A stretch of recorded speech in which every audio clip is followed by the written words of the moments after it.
ఇది నా ఆత్మీయత కొరకై దేవుని సన్నిధిలో మనము సిద్ధపడదాం.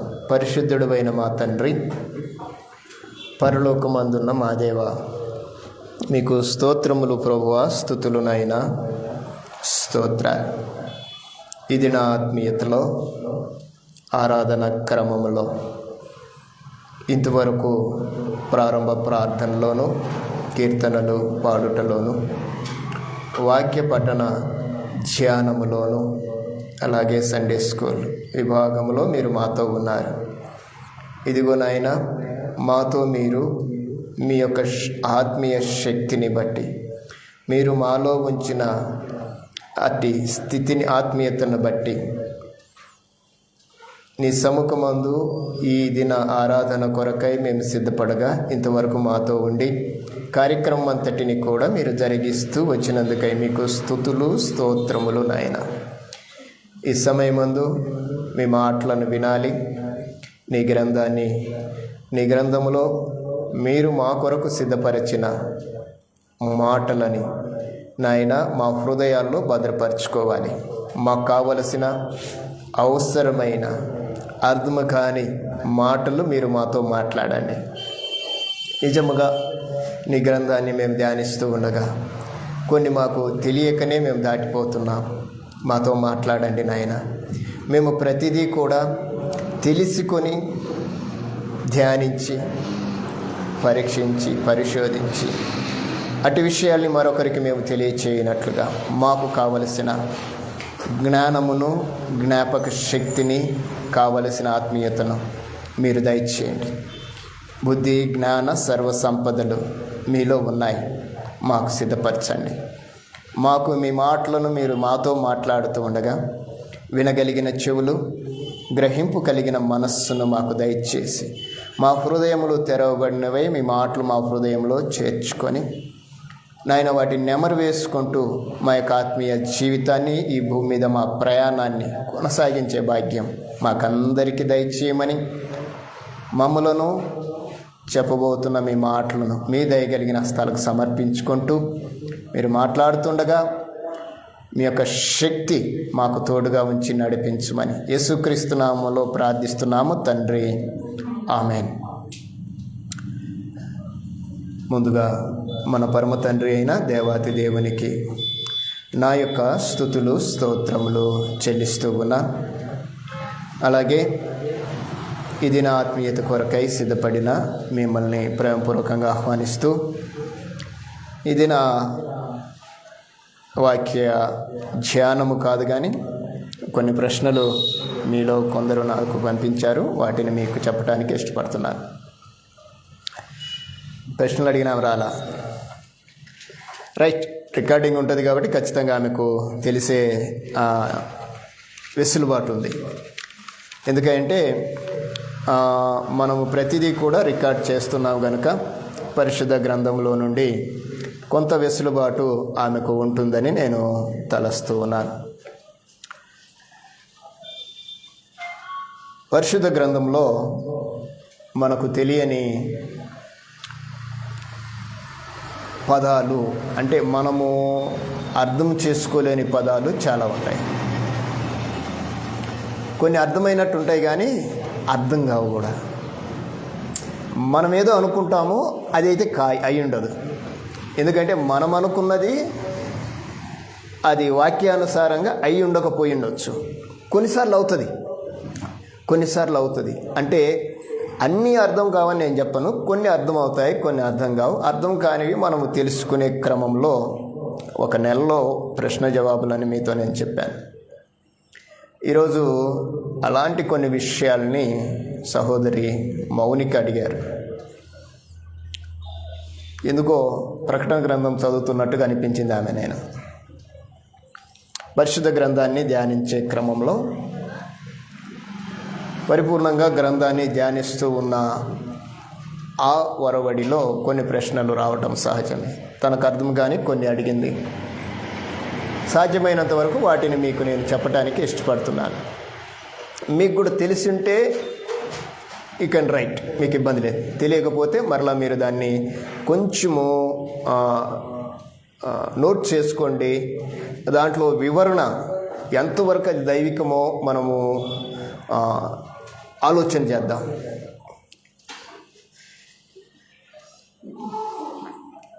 కొన్ని ప్రశ్నలు అడిగింది ఆమె. మొట్టమొదటిగా నికోలాయితులు క్రియలు ఏంటివి, అసలు నికోలాయితులు ఎవరని అడిగింది. మీరు విన్నారు ఎప్పుడన్నా నికోలాయితుల గురించి? రైట్, ప్రకటన గ్రంథంలో వాళ్ళు ఉంటారు. తర్వాత మాచిపత్రి అంటే ఏమిటి అని అడిగింది. దాని గురించి కూడా నేను మాట్లాడతాను. తర్వాత దేవుని ముద్ర వేయించుకున్న వారెవరు, వేయించుకొని వారెవరు, అసలు దేవుని ముద్ర అంటే ఏంటి అనేది కూడా అడిగింది. తర్వాతగా అస్సలు ప్రపంచాన్ని షేక్ చేస్తున్న ఒక మాట అడిగింది. 666 అంటే ఏంటి అని అడిగింది. మీరు ఇవన్నీ కూడా ప్రకటన గ్రంథంలో ఉన్నాయి. అలాగనే మైమరుపు అనేది ఉంది. రక్తవర్ణము, నీలవర్ణము, అలాగ కొన్ని వర్ణాలు కలిగిన మైమరుపులను గురించి రాశాడు. అసలు మైమరుపు అంటే ఏంటి, మైమరుపు అనే దానికి అర్థం ఏంటని ఒక 5 ప్రశ్నల్ని ఆమె అడిగింది. నేను దాదాపు ఒక ప్రశ్నకి మీకు గ్రూప్లో మీతో చెప్పటం జరిగింది. అదే ఏంటి అంటే నికోలాయితుల గురించి. మీకు దాంట్లో కొంత ప్రాముఖ్యమైన సమాచారాన్ని ఇస్తాను. పూర్తిగా అవుట్పుట్ షార్ట్ అండ్ స్వీట్గా మీకు నేను చెప్పడానికి ఇష్టపడుతున్నాను. మీరు ఎప్పుడైనా చదివారా నికోలాయితులు అనే మాటని? చదివారా? చదవకపోతే నోట్ చేసుకోండి, గుర్తుపెట్టుకోండి, రాసుకోండి. మొట్టమొదటిగా లూకా సువార్త, క్షమించండి, లూకా వ్రాసిన అపోస్తుల కార్యం, లూకా వ్రాసిన వైద్యుడైన లూకా గారు వ్రాసిన అపోస్తుల కార్యం 6వ అధ్యాయం 5వ వచనం.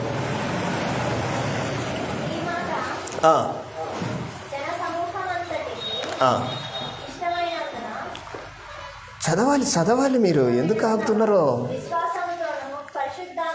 విశ్వాసముతోనూ పరిశుద్ధాత్మతోనూ నిండు కొనిన వాడైన స్టెఫెను, ఫిలిప్పు,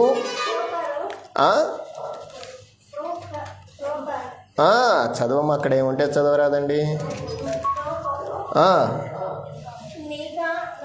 నికానోరు, తీమోను, పర్మెనాసు, యూదుల మత ప్రవిష్టుడును అంతియోకవాడగునగు నికాలోసు అను వారిని ఏర్పరచుకొని వారిని అపోస్తుల ఎదుట నిలవబెట్టిరి. వీరు ప్రార్థన చేసి వారి మీద చేతులుంచిరి.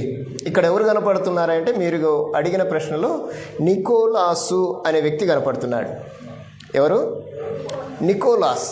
మనము నికోలాస్ ఎవరో తెలుసుకోవటానికి ప్రయత్నం చేస్తున్నాం. రైట్, ఇంకొంచెం ముందుకు వచ్చేద్దాం. ఈయనను గురించి రిజల్ట్ ప్రకటన గ్రంథంలో రాశారు. నికోలాస్ను గురించిన రిజల్ట్ 2వ అధ్యాయం 6వ వచనం. ప్రకటన గ్రంథం 2వ అధ్యాయం 6వ వచనం.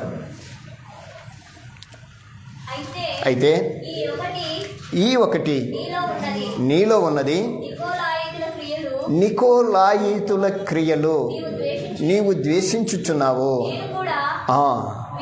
నేను కూడా వీటిని ద్వేషించుచున్నాను. యోహాను గారు పద్మాసు ద్వీపమందు ఆరోహణుడై ఆత్మచేత నడిపింపబడి దేవుడు ఏమైతే మాట్లాడాడో వాటిని వారికి చెప్పమని రాయమని చెప్పిన సంగతులు ఇవి.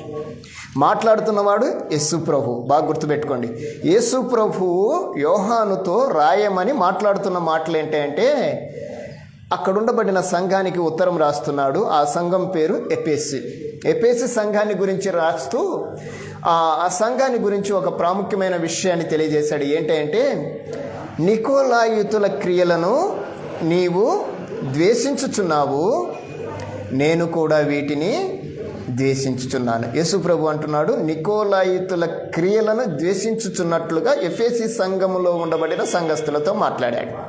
రైట్.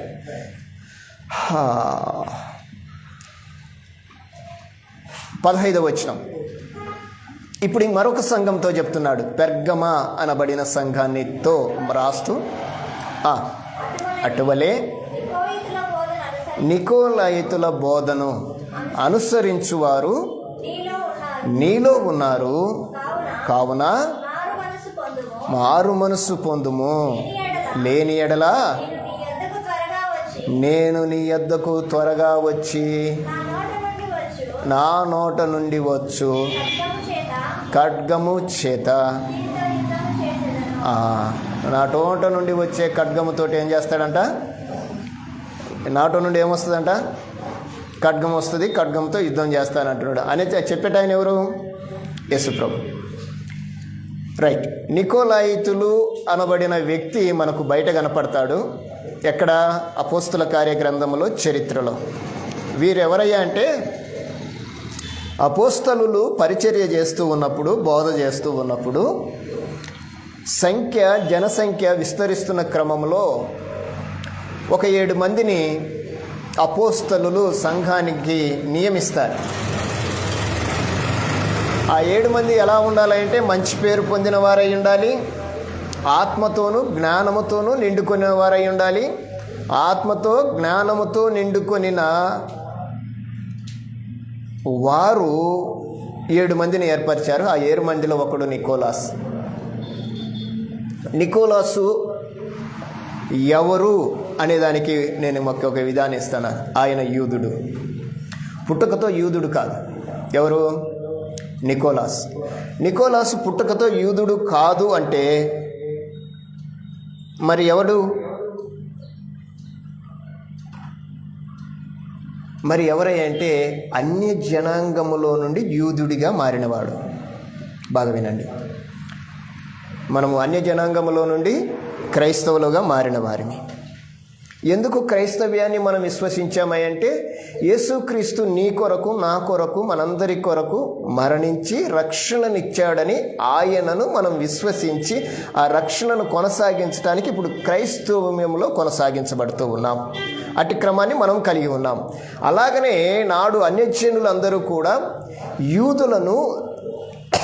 యూదా మతాన్ని ఆశ్రయించే క్రమము ఉంది. మీరు ఎప్పుడైనా చదివేవా? చాలామంది అన్యులు యూదులను చేరారని ఎక్కడైనా చదివారా? బైబిల్లో ఉందా ఆ క్రమం ఎక్కడన్నా? మనము అన్యులుగా ఉండి యూదులుగా మారామని చెప్పడానికి అనేకమైన క్రమాలు ఉన్నాయి. మరి యూదులలో చేరిన వారు ఎవరైనా ఉన్నారా? ఒకసారి ఎస్తేరు గ్రంథానికి రండి. ఎస్తేరు గ్రంథం 8వ అధ్యాయం 7వ వచనం చదువుతారా?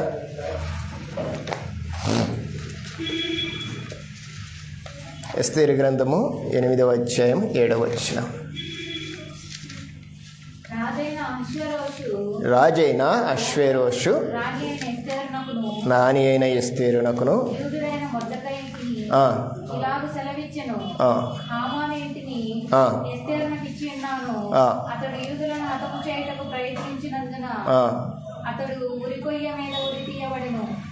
ఉరికొయ్య మీద ఉరి తీయబడెను. రాజు పేరట వ్రాయబడి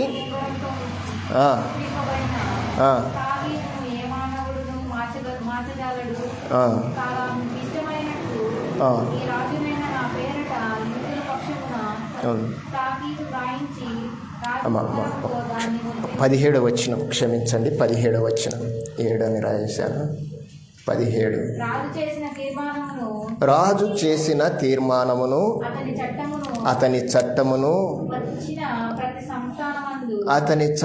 వచ్చిన ప్రతి సంస్థానమునందును ప్రతి పట్టణమునందును యూదులకు ఆనందమును సంతోషమును కలిగెను.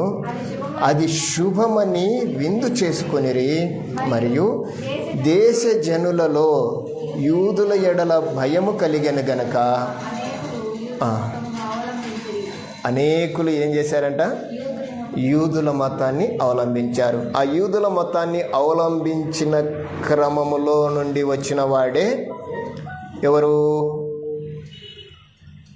నికోలాస్. మాకు బాగా వినండి. ఆయన గురించి మెన్షన్ చేస్తూ ఆ 7 మందిలో ఈయనకు ఒక ప్రత్యేకంగా ట్యాగ్ పెట్టారు. మీరు చూశారో లేదో? ఆయన గురించి మాట్లాడుతూ ఈయనను పరిచయం చేస్తున్నప్పుడు వాక్యము ఒక మాట రాయబడింది. చూశారా? మీరు చదివారా? నికోలాసును గురించి మాట్లాడుతున్నప్పుడు ఒక ప్రత్యేకమైన ట్యాగ్ ఆయనకుంది. ఏమని ఉంది?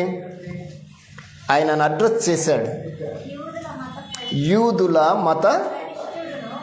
మత ప్రవిష్టుడు,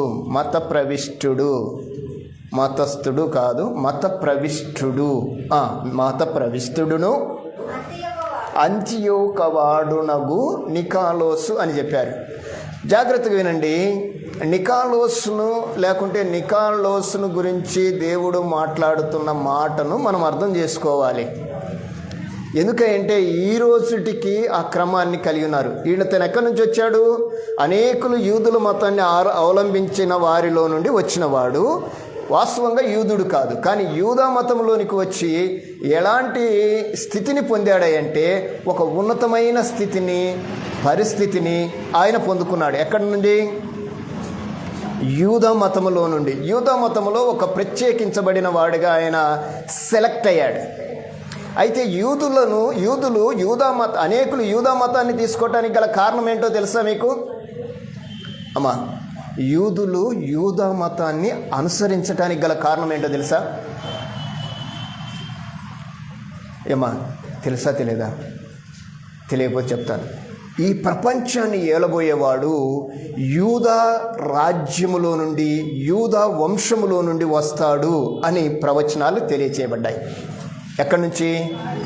ఈ సృష్టినంతటిని ఏలబోయేవాడు యూదా గోత్రములో నుండి వస్తాడు. బాగా వినండి.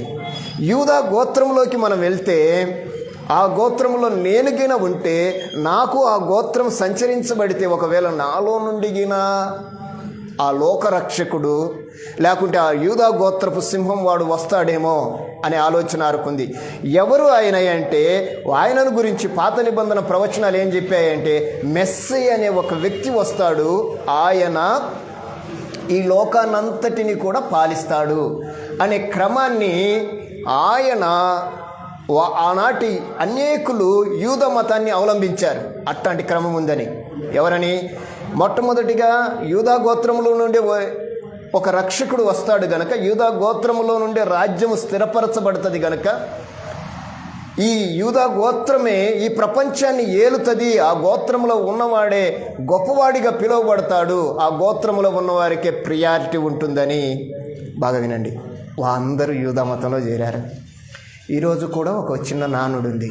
యేసు ప్రభువు నమ్ముకొని ఆయన చిత్తాన్ని నెరవేరిస్తేనే పరలోకం, లేకపోతే లేదు అనే మాట ఎవరైతే వింటారో వారు తమ పాపములను విడిచి యేసు ప్రభువుని వెంబడిస్తున్నారు. ఎందుకోసమై అంటే పరలోకం కోసం. బాగా వినండి. పరలోకం కోసము ఈరోజు అనేకులు క్రైస్తవులుగా మార్చబడుతున్నారు. ఆ రోజు మెస్సయ్య కోసము అనేకులు యూదా మతంలోకి చేరారు.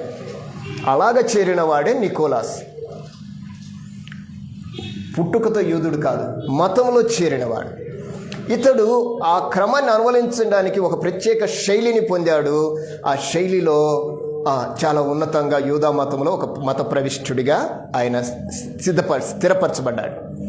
అయితే మెస్సయ్య కోసం ఎదురు చూస్తున్న క్రమంలో మొదటి ఆదిమ క్రైస్తవ కాలంలో ఈయన యేసు ప్రభువుని విశ్వసించాడు. మరలా బాగా వినండి.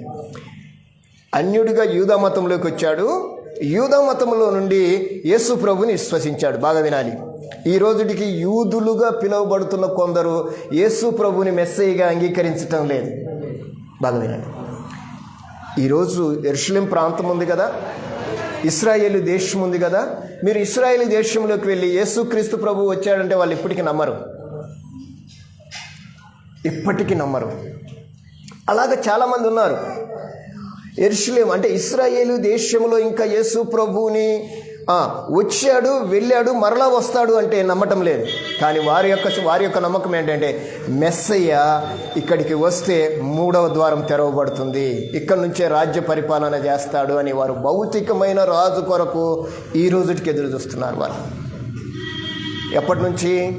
సౌలు రాజు మొదలుకొని మన చివరి రాజైన ఆయన హోషేయ ఉన్నాడు కదా, సిద్కియా రాజు వరకు కూడా.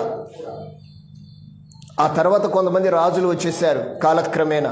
వారి వరకు కూడా వారు మెస్సియా కోసము ఎదురు చూస్తున్నారు. నేటికి స్టిల్ దేర్. ఈ రోజుటికి కూడా ఇప్పుడు ఇశ్రాయేల్ దేశానికి బెంజమిన్ నెతన్యాహుతో కూడా వారు ఏమనుకుంటున్నారంటే, మెస్సయ్య వస్తాడు అని ఆలోచన చేస్తున్నారు. అంటే వారు యేసుక్రీస్తునిగా అంగీకరించలేదు. అక్కడ మనం అంగీకరించాము, యేసుప్రభు అంటున్నాం. అయితే అలాంటి నిష్ఠ కలిగిన యూదా మతంలో నుండి చాలామంది క్రైస్తవులయ్యారు. చాలామంది క్రైస్తవులైనప్పుడు ఈ క్రైస్తవ్యాన్ని ఆ రోజు ఎవరు అంతగా అంగీకరించలేదు. మొదటి శతాబ్దంలో అంగీకరించిన వారిలో ఒక మత ప్రవిష్టుడు నికాలోస్. ఈ నికాలోస్ను ఏర్పరిచిన క్రమం ఏంటంటే, అపోస్తలులు పరిచర్య చేస్తున్నారు. పరిచర్య చేసే క్రమంలో ఒక చిన్న గలిబిలి వచ్చింది. అన్ని అపోస్తలులే చేయాలి అంటే అపోస్తలు అన్నారు, మేము వాక్యము బోధించుట మాని మరి కార్యాలు మేము చేయము. అపోస్తలు ఏం చేస్తారంటే వాక్యం మాత్రమే బోధిస్తాము, ఇలాంటి సంఘంలో జరిగే ప్రతిదానికి మేము అటెండ్ కాము, వాటిని మేము పూసుకోమని డైరెక్ట్గా ఆ రోజు సంఘము విస్తరించిన క్రమంలో, అంటే సంఘం పెరుగుతూ పోతుంది, జనసంఖ్య పెరుగుతున్నారు. ఆ క్రమంలో వారు చెప్పిన మాట ఏంటంటే, మేము మా పని చేస్తాం, మీ కొరకు మీకు పరిచర్య చేయడానికి మీలో కొంతమందిని మీరు ఏర్పరచుకోండి. అలాంటి వారు ఎంతమంది అంటే 7 మంది అని చెప్పాడు. బాగా వినండి, ఎంతమంది? 7 మంది మాత్రమే. 7 మందిలో ఆఖరి వాడే ఈ నికోలాస్. రైట్, నికోలాసు గూర్చిన పరిచయం అది. నికోలాసు అన్యుడిగా ఉండి యూదుడయ్యాడు, యూదుడుగా ఉండి క్రైస్తవుడయ్యాడు, క్రైస్తవుడుగా ఉండి తన యొక్క సిద్ధాంతాలని, ఆచారాల్ని, పద్ధతులను మాత్రం వదిలిపెట్టలే. బాగా వినండి అమ్మా, యూదుల ఆచారం ఏంటో తెలుసా? ఏంటమ్మా యూదుల ఆచారం? యూదుల యొక్క ప్రాముఖ్యత చెప్పండి. యూదుల యొక్క ప్రాముఖ్యత అమ్మా, నెంబర్ 1, వారు ఖచ్చితంగా యెహోవానే ఆరాధించాలి. నెంబర్ 2, వారు ఖచ్చితంగా సున్నతి చేసుకుంటేనే యూదుడవుతాడు. నెంబర్ 3, విశ్రాంతి దినాన్ని ఖచ్చితంగా పాటించాలి. అర్థమవుతుందా? ఏది పడితే అది నమ్మడు. నెంబర్ 4, అలాంటి క్రమాన్ని, అలాంటి పద్ధతులను నికాలోసు విడిచిపెట్టలే.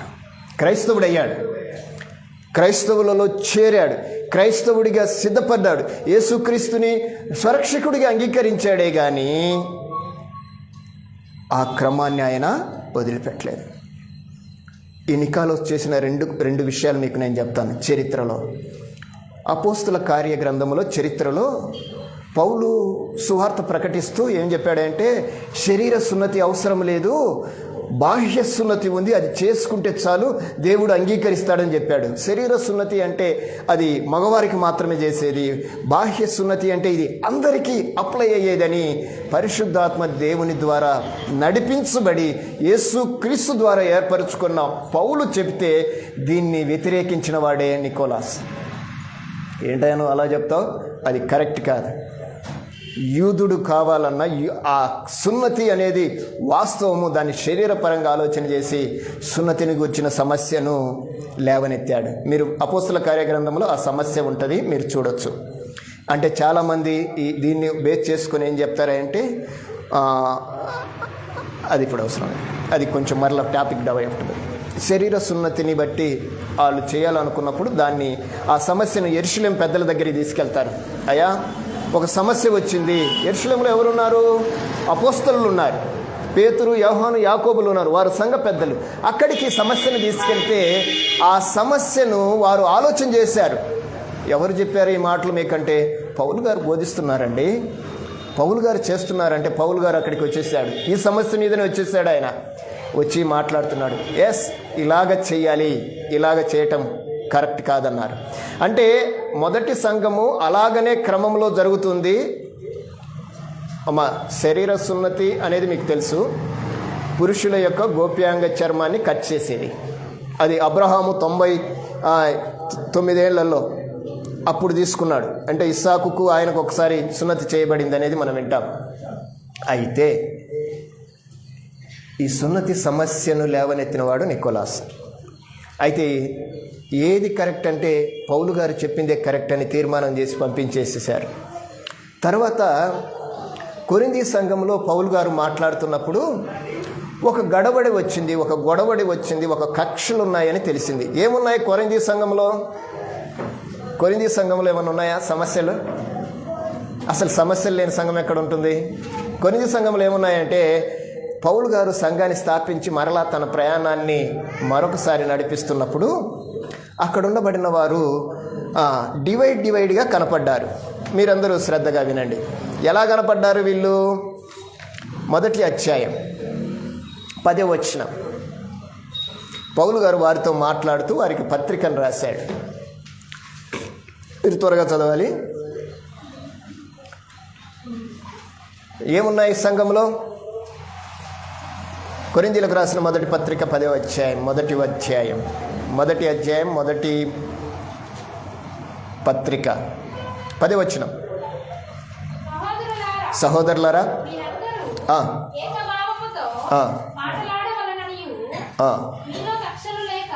మీలో కక్షలు లేక ఏక మనస్సుతో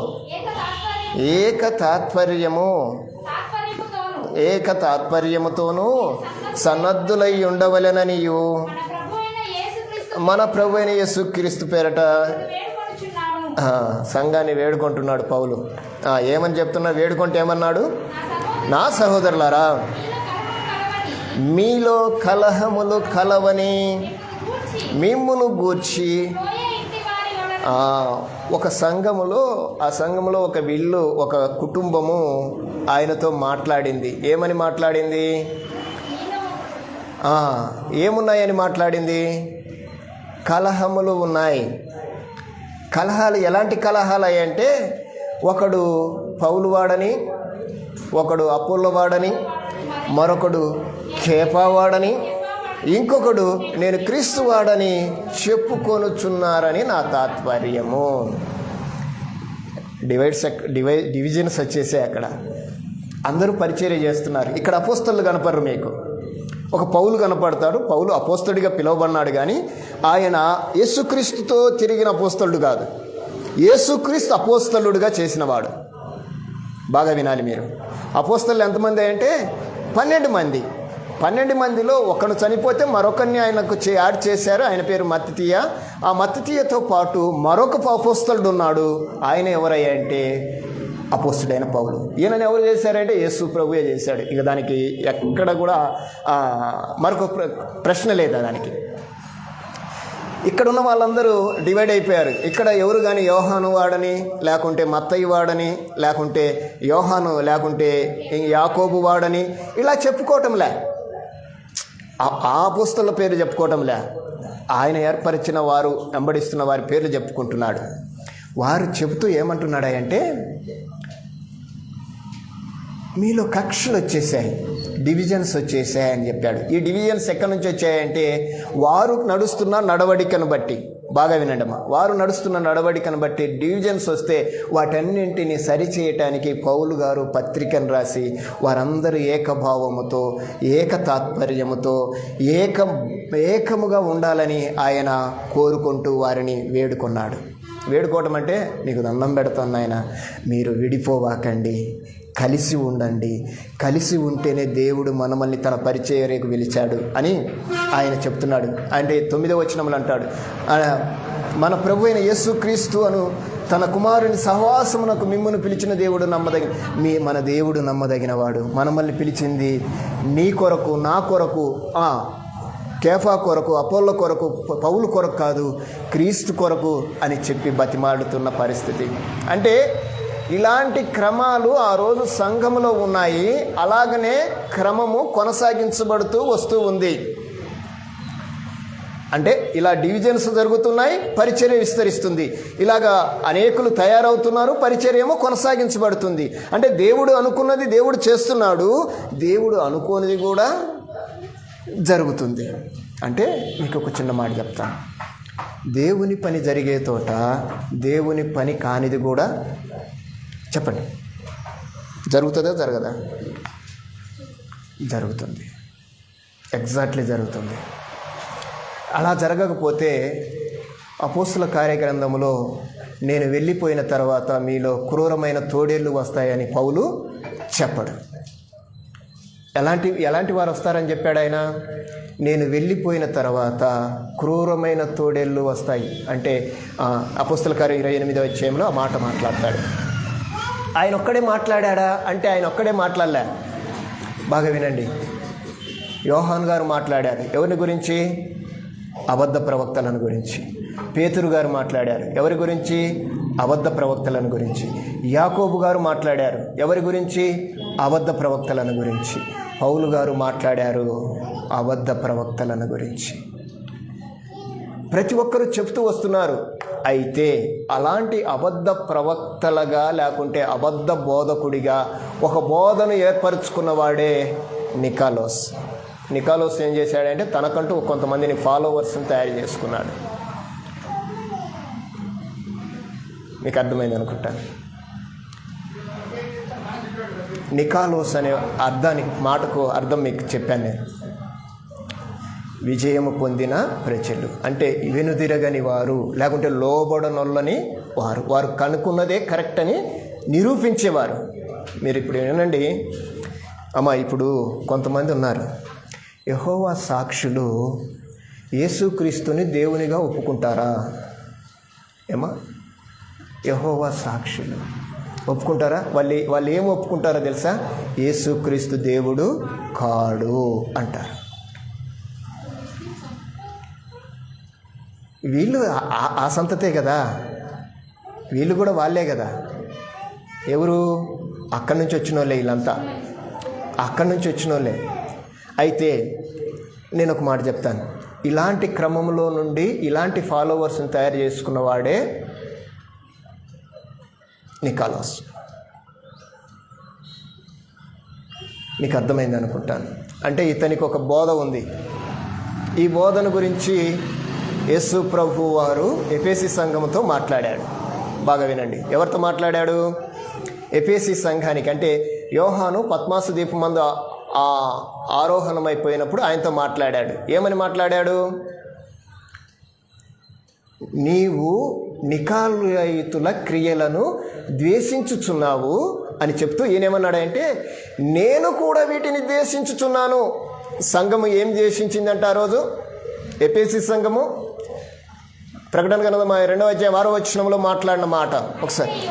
ఆయనలో ఈ ఒకటి నీలో ఉంది, నికోలాయితుల క్రియలను నీవు ద్వేషించుచున్నావు.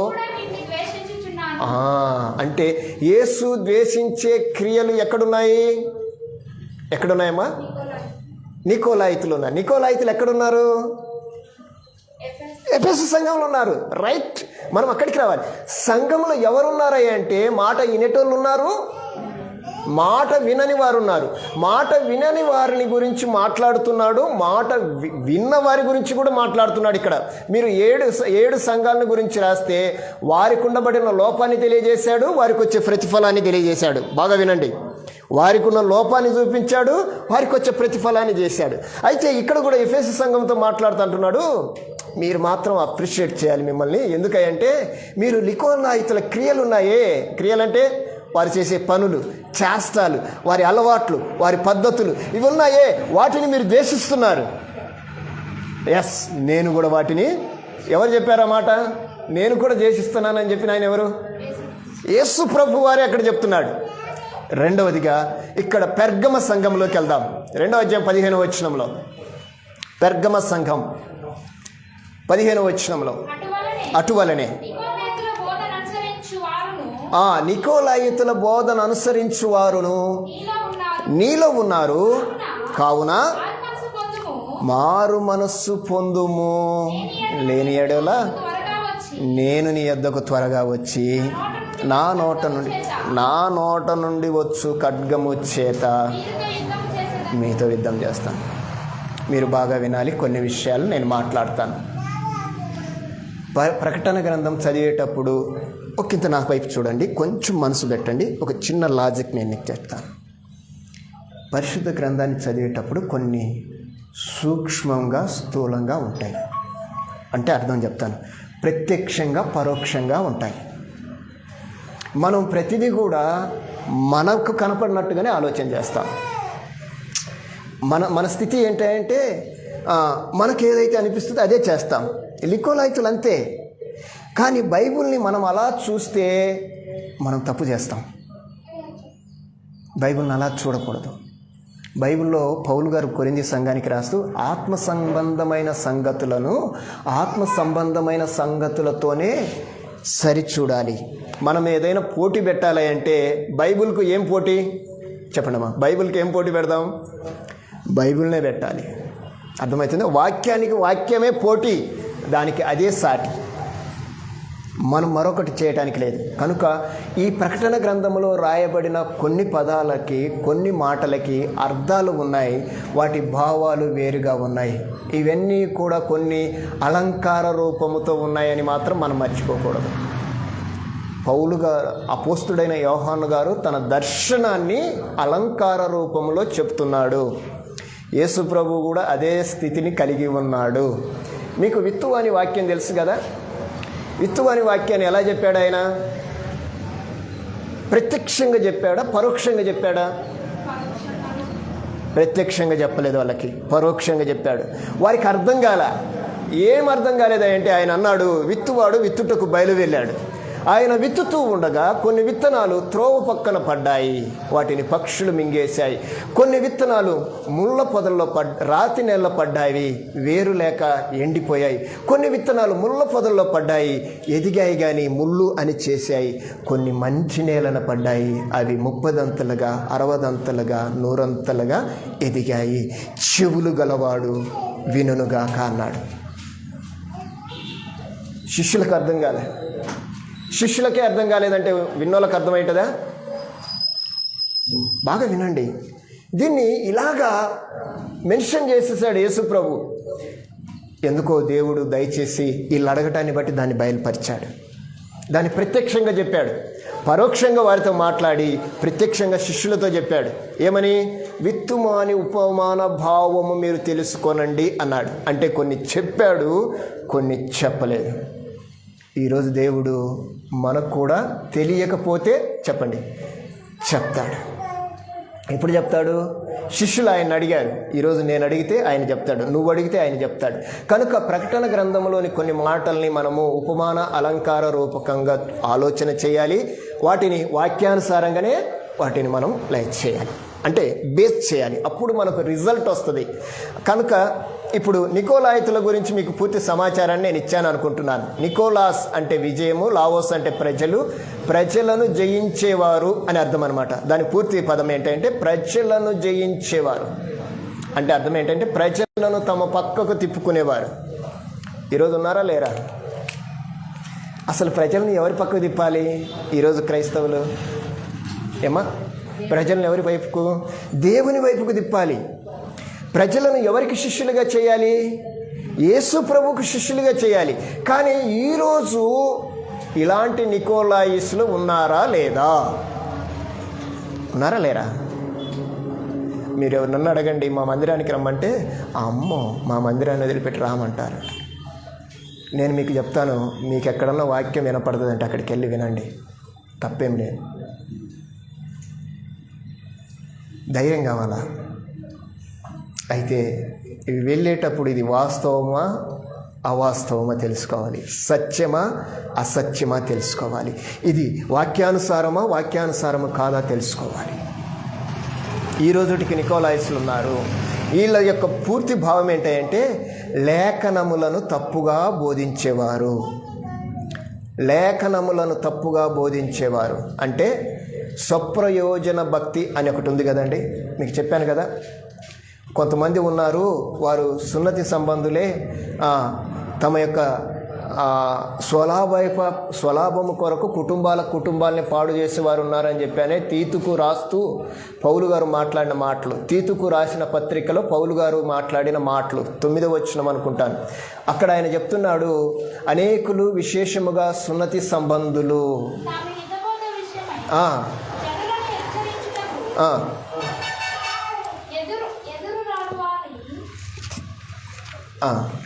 మొదటి అధ్యాయం అమ్మ 10వ వచనం కూడా చదవండి. అనేకులు విశేషముగా సున్నతి సంబంధులు, అవిధేయులు, వదరబోతులు, మోసపుచ్చువారునయ్యుండి అటివారు దుర్లాభము కొరకు ఉపదేశించుచు కుటుంబములకు పాడు చేసి ఏం చేస్తున్నారమ్మా? ఏం చేస్తున్నారు వీళ్ళు? ఎవరు వీళ్ళు? ఇది మనం ఎగ్జామ్ చేసుకోవాలి. వీళ్ళు ఎవరయ్యా అంటే ఈ నికోలాయితుల వంటి వారే. ఈ నికోలాయితు చేసే క్రియలను బట్టి ఈరోజు మీకు అర్థమైంది అనుకుంటా. అమ్మా, నికోలాయితులు అంటే అర్థమైందా, అర్థం కాలేదా? నికోలాయితు యొక్క పూర్తి చరిత్ర చెప్పాను. నికోలాయితు వాస్తవంగా యూదుడు కాదు, అన్యజనులలో నుండి యూదుడిగా అయినవాడు. యూదుడిగా మార్చి ఆయన స్థానాన్ని బట్టి కూడా ఆయన క్రైస్తవుడిగా మారాడు. క్రైస్తవుడిగా మారాడే కానీ తాను కలిగి ఉన్న బోధను కానీ పద్ధతులను కానీ క్రియలను కానీ విడిచిపెట్టలేదు. అవే బోధిస్తూ వచ్చాడు. ఆడు ఎక్కడి వరకు వచ్చాడంటే ప్రకటన గ్రంథం వరకు వచ్చాడు. ఆడు ప్రకటన గ్రంథంతో ఆగిపోలేదు, ఇప్పటికి కూడా కొనసాగుతున్నాడు. ఇది మనం గమనించాలి. కనుక నికోలాయితుల గురించి యేసు ప్రభు ఏమన్నాడంటే, వాని క్రియలను నేను ద్వేషిస్తున్నాను. వాని క్రియలు ఒకవేళ కలిగి ఉంటే మీరు మారు మనసు పొందమంటున్నాడు ముందుగా ఆయన. అంటే వాడు చేసే క్రియలన్నీ మారు మనస్సు లేని క్రియలు అని చెప్పకనే చెప్తున్నాడు. ఒకటి, ప్రకటన గ్రంథము ఎంత ప్రాముఖ్యమైంది అనేది నేను 3 విషయాలు చెప్తాను. ఆ గ్రంథము జరిగిపోయిన వాటిని చెప్పింది, జరుగుతున్న వాటిని చెప్తుంది, జరగబోయే వాటిని కూడా చెప్పింది. నా మాటలు బాగా అర్థం చేసుకోండి. జరిగిపోయిన వాటిని చెప్పింది, జరుగుతున్న వాటిని చెబుతూనే ఉంది, జరగబోయే వాటిని కూడా చెప్పింది. ఎక్కడ? ప్రకటన గ్రంథంలో. ఎక్కడి నుంచి ఎక్కడి వరకు మనం ఆలోచన చేయాలి. మొదటి 3 అధ్యాయాల వరకు జరిగిపోయినవి చెప్పింది. ఆ నుంచి 18వ అధ్యాయం వరకు జరుగుతున్నవి చెప్పింది. అక్కడి నుండి చివరి వరకు జరగబోయేటివే చెప్పింది. ఇది మనం మనసులో పెట్టుకోవాలి. కానీ ఇందులో వ్రాయబడిన మాటలు కానీ పదాలు కానీ వాడిన ప్రతి అక్షరాలు కానీ అలంకార రూపకంగా రాయబడ్డాయి. వీటిని మనము ఒక్కింత దైవికంగా ఆత్మీయంగా ఆలోచన చేస్తే మనం మేలు పొందుకుంటాం. రైట్. Second one, మాచిపత్రి.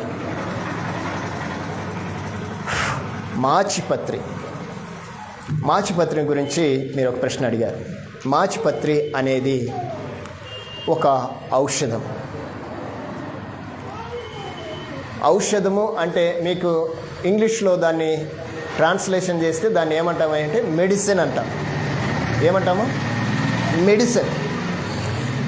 దీని యొక్క స్వభావం ఏంటంటే చేదుగా ఉంటుంది.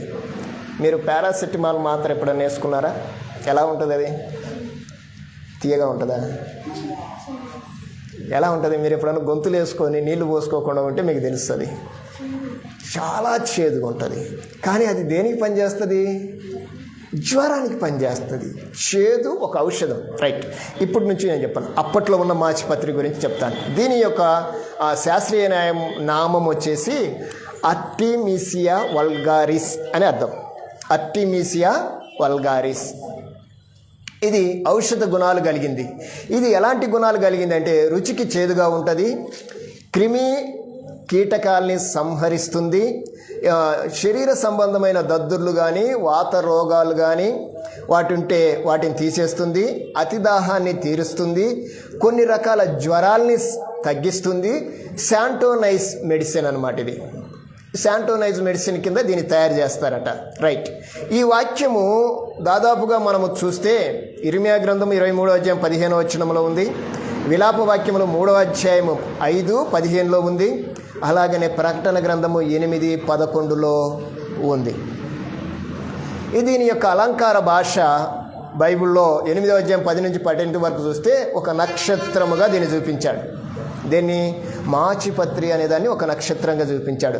ఆ నక్షత్రము నీళ్ళల్లో పడింది, ఆ నీళ్లు చేదయ్యాయి, అందువలన భూమిలో ఉండబడిన 3వ భాగం అంతా కూడా చనిపోయారు అని రాయబడింది.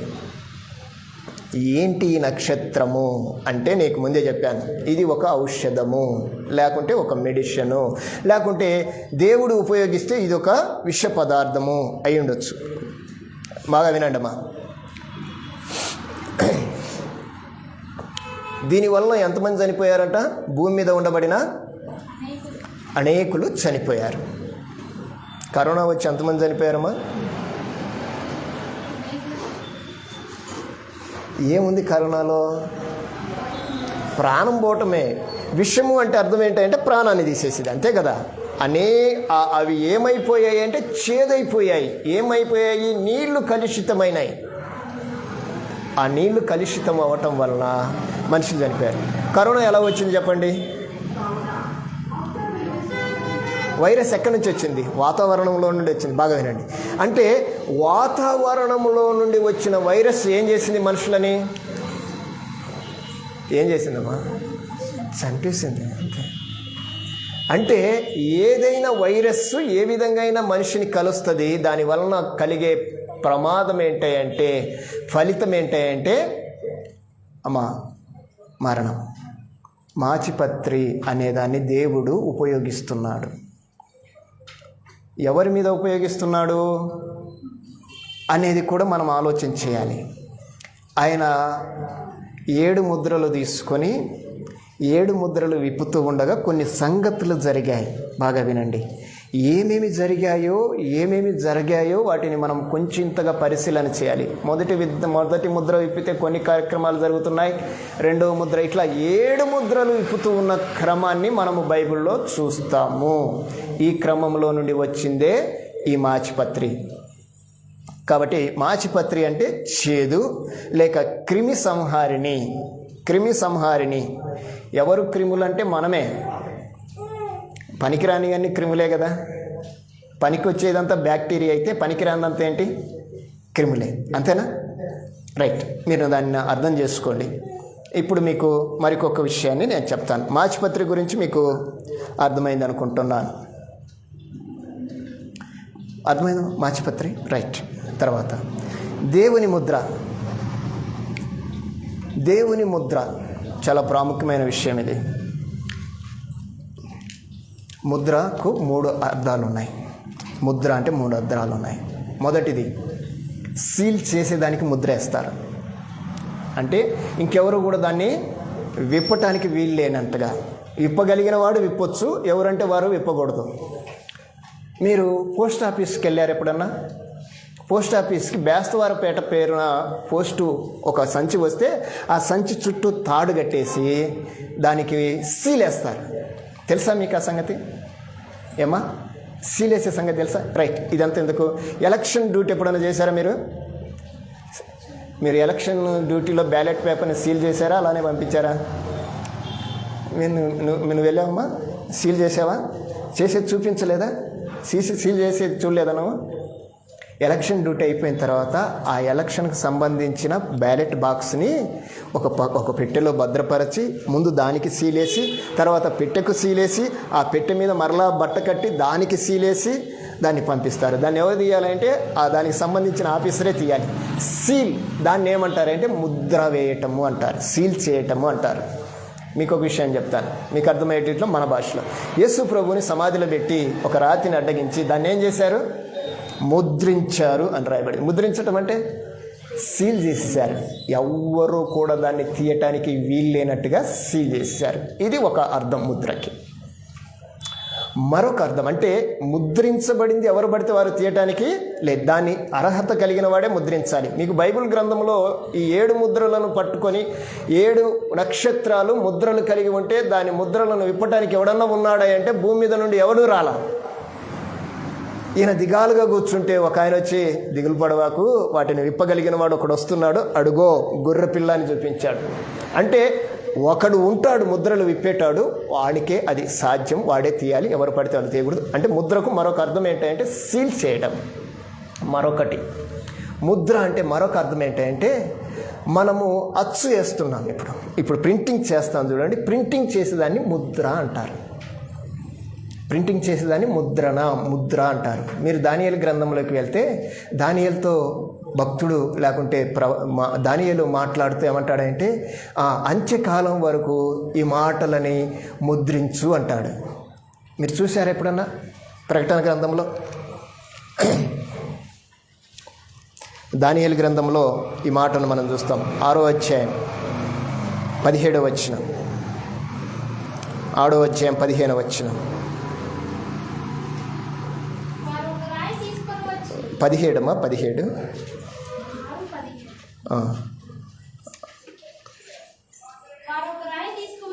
ఆ గుహ ద్వారమున వేసి దాని మూసిరి రైట్. 12:9 చదువమ్మా. దానియేలు గ్రంథం 12:9.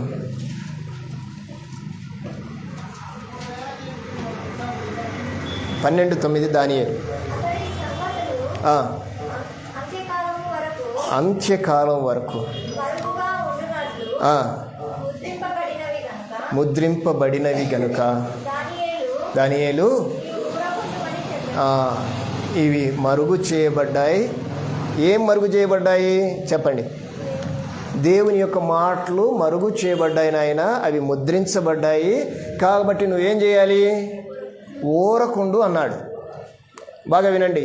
దేవుని మాటలు ఎప్పుడు మరుగు చేయబడ్డాయి? దానియేలు గ్రంథంలో మాట్లాడుతున్న సమయం. ప్రకటన గ్రంథంలోకి వచ్చేద్దాం. 22వ అధ్యాయం 10వ వచనం ఏం చెప్తున్నాడో చూద్దాం.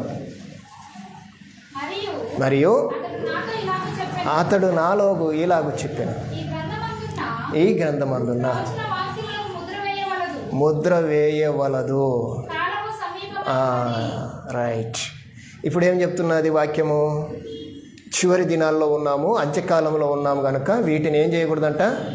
ముద్ర వేయద్దు.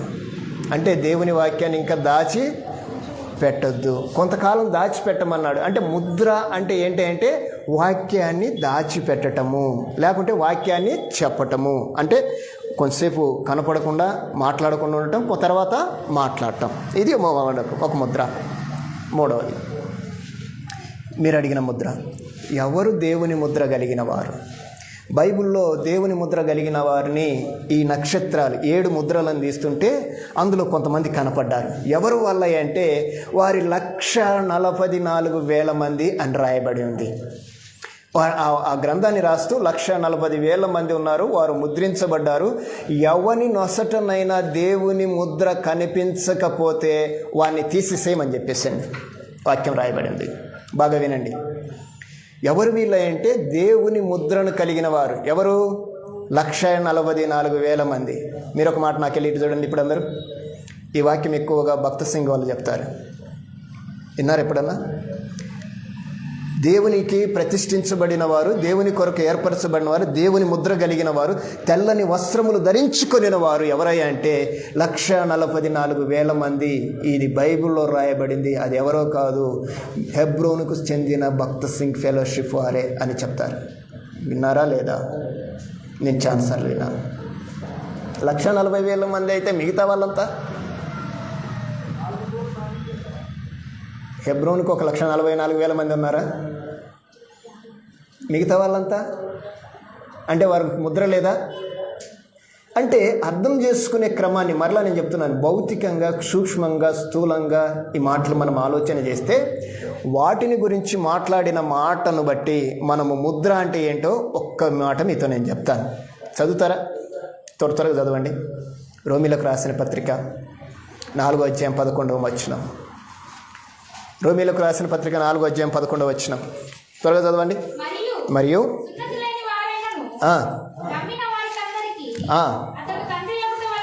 తండ్రి ఎగుట వలన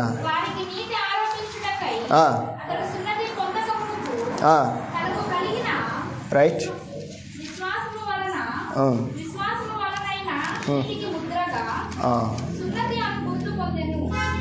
అంటే విశ్వాసమూలమైన ముద్ర అంటే ఏంటంట? సున్నతి అని రాయబడింది. బాగా వినండి. ఇప్పుడు సున్నతిని ఏమని చెప్తున్నాడు ఈయన? ముద్ర అంటున్నాడు. అంటే వీళ్ళ భాష ఏంటి? వీళ్ళెవరు? మాట్లాడటాయన ఎవరమ్మా? మాట్లాడటాయన ఎవరు? పౌలు గారు. పౌలు ఎవరు? యూదుడు. అంటే ఆయన భాష ఎలాగుంటుంది? యూదా భాషలోనే ఉంటుంది కదా, అంతేనా? ఇప్పుడు యూదా భాషలో మాట్లాడుతున్నాడు. సున్నతి పొందిన వారికి ముద్ర ఉంది, వారు విశ్వసించిన వారు అంటున్నాడు. అంటే సున్నతి అంటే ఏంటి అసలు? ఏమా ఈయన అనుకుంటున్న సున్నతి ఏంటి? బాప్తిస్మం. నేను అదే చెప్పాను. బాప్తిస్మానికి తగిన కార్యక్రమాలు 5 ఉన్నాయి. 5లో బాప్తిస్మం ఒకటి. ఇవన్నీ అయితేనే బాప్తిస్మం. అంటే పౌలు గారు చెబుతున్న మాట ఏంటంటే సున్నతి అనేది ముద్ర. అంగీకరిస్తారా? అంగీకరించరా? ఇంకరంటే నాతోటి 2 కొరింథీయులకు రాసిన పత్రిక 9:2 చదవండి. కొరింథీ 2 కొరింథీ 9:2 త్వరగా చదవాలి. కొరింథీలకు రాసిన పత్రిక 2 కొరింథీ 9:2.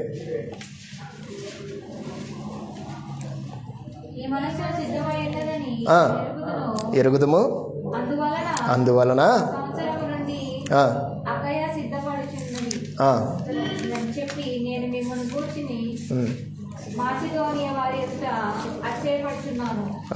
ఈ ఆసక్తిని చూచి అనేకులు ప్రేరేపింపబడేది. అయితే మిమ్మల్ని కూర్చి అతిశయము ఈ విషయంలో వ్యర్థం కాకుండానట్లు నేను చెప్పిన ప్రకారము సిద్ధంగా ఉండుటకై ఈ సహోదరులను పంపితిని. మీరు సిద్ధపడిన ఒకవేళ మాసిదోనియా వారెవరైనాను నాతో కూడా వచ్చి మీరు సిద్ధముగా ఉండకపోవడం చూసిన ఎడల ఈ నమ్మిక కలిగినందున మేము సిగ్గుపరచబడదుము. మీరు సిగ్గుపరచబడదురని ఇక చెప్పనేలా? రైట్. నేను అది ఎక్కడ మర్చిపోయాను. గలతీలకు రాసిన పత్రిక 6:17 చదవండి. 17. నేను యేసు యొక్క ముద్రలు శరీరమందు ధరించి ఉన్నాను, ఇక మీదట ఎవ్వడును నన్ను శ్రమ పెట్టవద్దు. రైట్. ఎఫెసీయులకు రాసిన పత్రిక 1:13. అనగా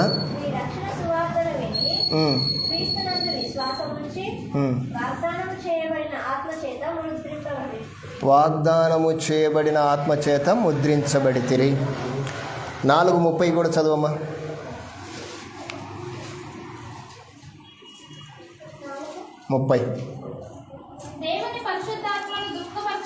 దేవుని పరిశుద్ధాత్మను దుఃఖపరచుకుడి, విమోచన దినము వరకు ఆయన యందు. ఎప్పటి వరకు? ముద్రించబడిన వారిని గురించి మాట్లాడుతున్నాడు. ఎవరు ముద్రించబడిన వారు? ఎవరమ్మా వాళ్ళు? ఎవరిని గురించి మాట్లాడుతున్నాడు? అది తెలుసుకోవాలంటే మొదటి వచనం చదువుదాం. మొదటి అధ్యాయం 1 రండి. ఎవరి గురించి మాట్లాడుతున్నాడు? దేవుని చిత్తం వల్ల క్రీస్తు యేసు అపోస్తుడైన పౌలు ఎఫెసులోనున్న పరిశుద్ధులను క్రీస్తు యేసునందు విశ్వాసులైన వారికి శుభమని చెప్పి రాసింది. ఎవరంట వీళ్ళు? పరిశుద్ధులు, క్రీస్తు యేసునందు విశ్వాసులు.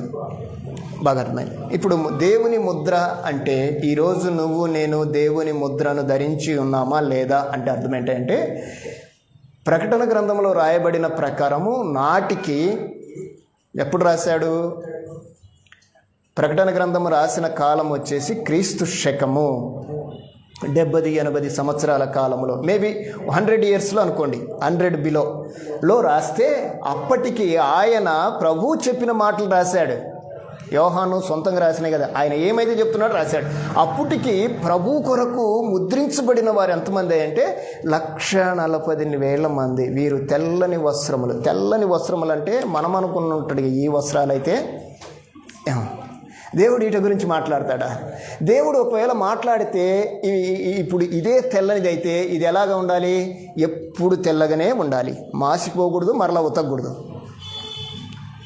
దేవుడు అనుకునేది తన హృదయ పరిశుద్ధతను గురించి మాట్లాడుతున్నాడు. హృదయము ఎప్పుడు కూడా స్వచ్ఛముగా ఉండాలి, పరిశుద్ధముగా ఉండాలి.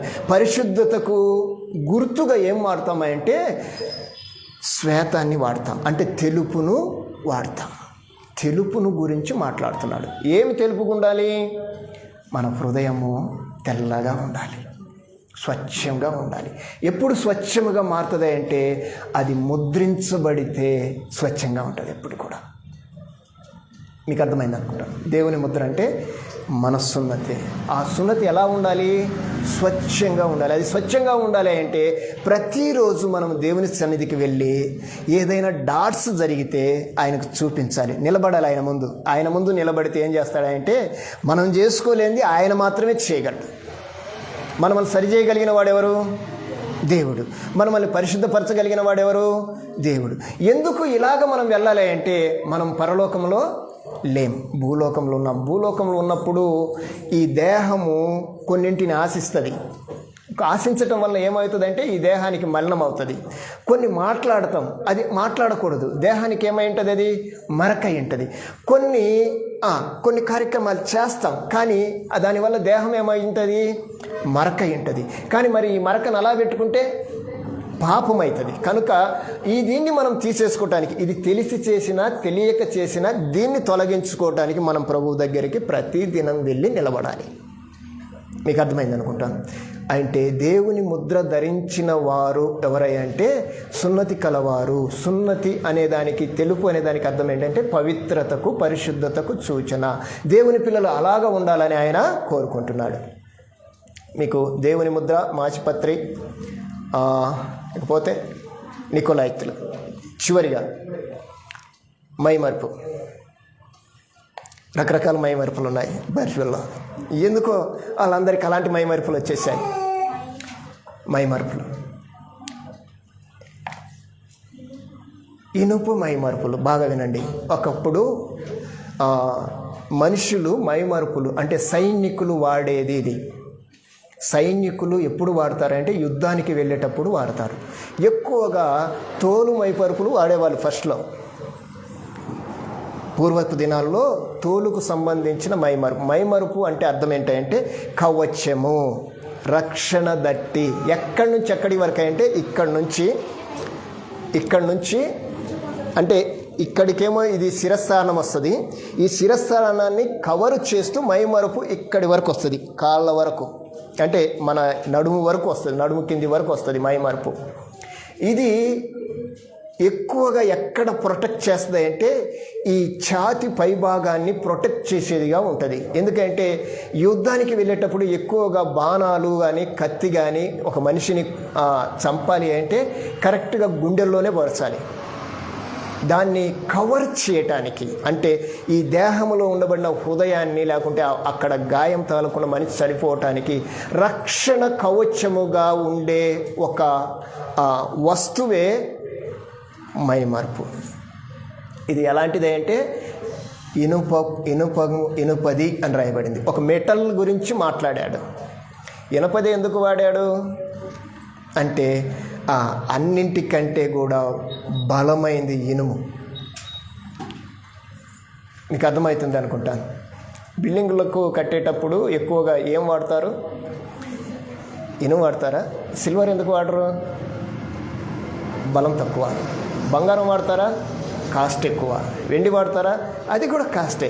కానీ బలమైనదైనా ఏం వాడతారంటే ఐరన్ వాడతారు. అందుకే శత్రువుని ఎదుర్కోవటానికి, అంటే ఓడిపోకుండా ఉండటానికి మొదటిగా మైమరుపు వాడతారు. శత్రువు ఒకవేళ బాణం వేస్తే మనము గాయపడకుండా ఉండటానికి మైమరుపు వాడతారు. మీకు అర్థమైందమ్మా? మైమరుపు గురించి బైబిల్లో ఆత్మీయంగా చెప్తాడు. ఎఫెసీలకు రాసిన పత్రికలో పౌలు గారు మాట్లాడతాడు. మైమరుపు మనము ఏమేమి ధరించుకోవాలనో, ఏమేమి ధరించుకుంటే దేవుని పిల్లలుగా మనం సిద్ధపడతామో పౌలు గారు మాట్లాడతాడు. రైట్, మీకు అన్నిటికీ ఆన్సర్ వచ్చింది అనుకుంటాను. ఇంకేమైనా ఆన్సర్ రాకపోతే నేను మరలా చెప్తాను. చివరిగా ప్రత్యేకమైన ప్రాముఖ్యమైన విషయం, అది నెక్స్ట్ చెప్తాను. ఏంటది? 666. దాని గురించి ఒక సబ్జెక్ట్ అనమాట, చాలా పెద్ద సబ్జెక్టు. కాకపోతే మీకు అవుట్లైన్ చెప్తున్నాను. మీరేమనుకుంటున్నారు 666ను? ఒక సంఖ్య. రైట్, అదే ఏంటి ఆ సంఖ్య? సంఖ్య అని చెప్పలే ఆయన. ఇది ఒక మనుష్యుని,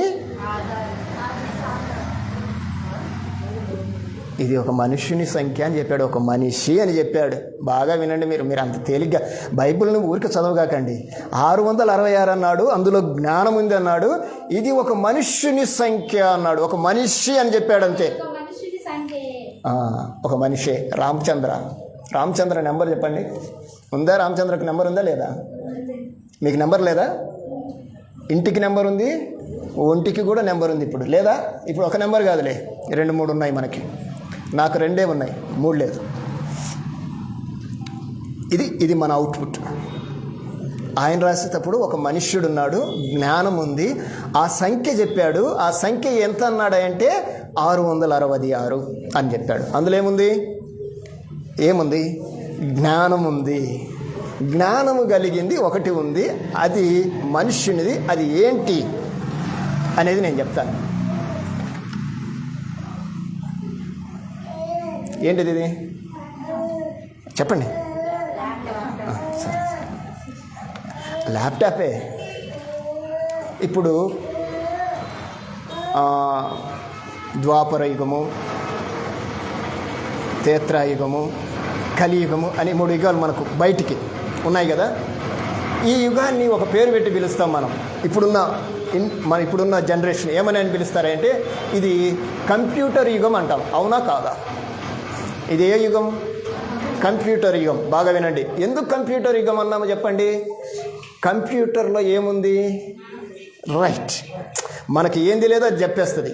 రైట్. ఇప్పుడు వచ్చిన మరొక ప్రత్యేకమైనది ఏంటో చెప్పండి. ఏఐ మీన్స్ ఆర్టిఫిషియల్ ఇంటెలిజెన్స్ అని రాయబడింది. ఏంటి ఆర్టిఫిషియల్ ఇంటెలిజెన్స్ అంటే? ఏంటమ్మా ఆర్టిఫిషియల్ ఇంటెలిజెన్స్ అంటే ఏంది? చెప్పండి. ఆర్టిఫిషియల్ ఇంటెలిజెన్స్ అంటే ఏంటి? రాసింది చెప్పవాకండి, మీరు చెప్పండి.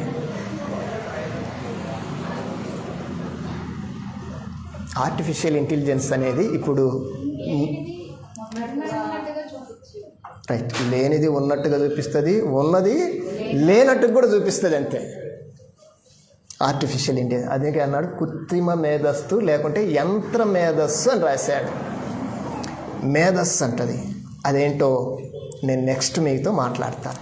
రైట్. శ్రద్ధగా విన్న మీ అందరికీ వందనాలు. ఆరాధన క్రమంలోకి ముందుకు నడుద్దాం. మీకు 666 గురించి పరిపూర్ణంగా వివరణ ఇస్తాను. రైట్. ఇంకా ఏమైనా ప్రశ్నలు ఉంటే మీరు నాకు తెలియచేయండి.